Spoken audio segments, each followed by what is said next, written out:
আজিৰ ভিডিঅ'টো মই উৰিষ্যাৰ ৰাজপথৰ পৰা আৰম্ভ কৰিছোঁ আৰু আমি যাম আজি সাগৰৰ পাৰৰ বজাৰ চাব লাগিব। যিহেতু আমি থকা ৰুমৰ পৰা 2 কিলোমিটাৰ অন্তৰ হয়, সেইকাৰণে উঠি ল'লোঁ পিলপিলি গাড়ী।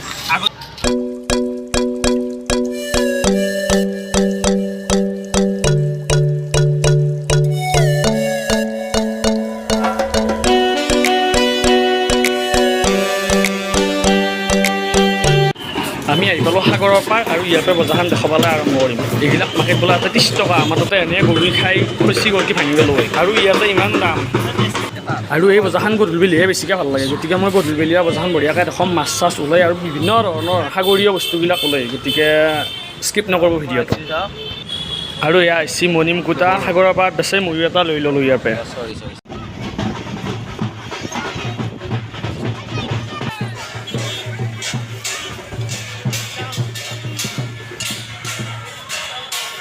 আৰু এই অকণমান গধূলি এবাৰ আছে, এতিয়াহে বজাৰৰ মেইন মজাটো পোৱা যাব। আৰু যদি আগতে কিবা মাছ চাছ পায় তেতিয়াহ'লে মই বঢ়িয়াকৈ খাম আৰু আপোনালোকক ভিডিঅ'ত দেখাই দিম কি মাছ খাওঁ।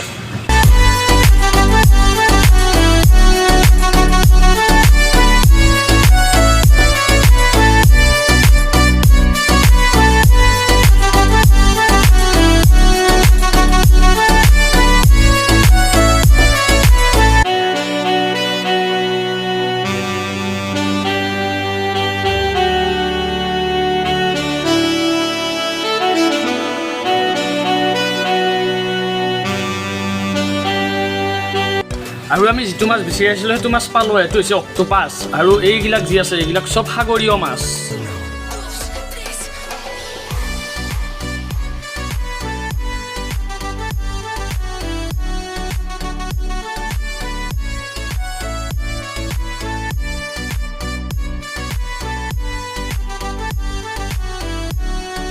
আৰু প্ৰথম আহি আমি অক্টোপাছটো চিলেক্ট কৰিলোঁ, যিহেতু সাগৰীয় মাছ আমি এইবিলাক খাই পোৱা নাই, গতিকে কিনি লৈছোঁ। আৰু ভাইয়া এতিয়া আমাক কাটি পেলাই বঢ়িয়াকৈ ভাজি চাজি দিব, এতিয়া আমি খাম।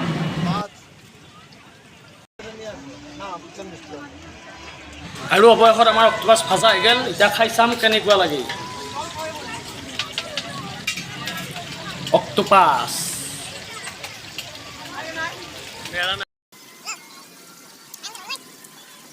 আৰু আমাৰ অক্টোপাছ খোৱা হৈ গ'ল, একদম খুব বঢ়িয়া লাগছি। এইবাৰ খাম সাগৰৰ কাকাৰা। এইবাৰ আকৌ কাকাৰ দুটা অৰ্ডাৰ দিলোঁ আৰু আমাক বঢ়িয়াকৈ প্লেটত দিলা। এয়া এটাত 50 টকাকৈ দুটা লৈ লৈছোঁ আৰু সেইটো খাই ভাল লাগছে। সেইটো কেনেকুৱা লাগে খাই চাওঁ বাৰু।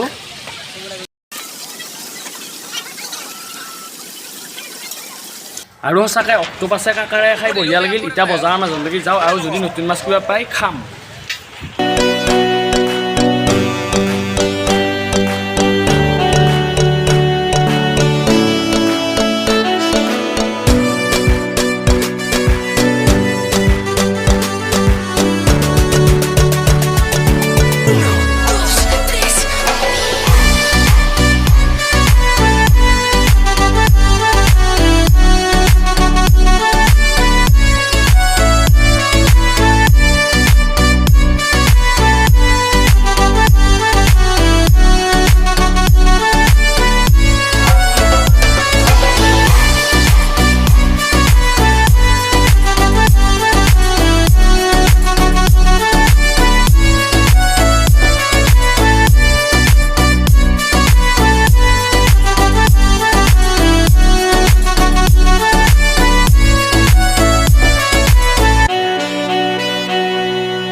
আৰু এনেকৈ আধা ঘণ্টা আৰু এটা নতুন মাছ দেখা পালোঁ, এইটো হৈছে স্কুইড মাছ।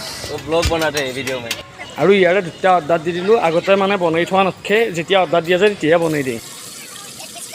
আৰু এইবাৰ স্কুইড মাছৰ মজাটো লৈ আছোঁ আমি। নিচিলা খাই কেনেকুৱা লাগছি? মজা লাগছে একদম। এটাত কেইটকাকৈ হ'ব এয়া? 13 পিচ 100। 13 পিচ 100।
আৰু ইয়াতে ডেইলি গধূলা সদায় বজাৰ হয় আৰু আপোনালোকক মই যিখিনি পাৰোঁ সেইখিনি দেখালোঁ আৰু এতিয়া মই সাগৰৰ পাৰে বঢ়িয়াকৈ আহি আছোঁ এতিয়া মই ঘৰলৈকে যাওঁ আৰু নেক্সট ভিডিঅ' আকৌ লগ পাম বাই বাই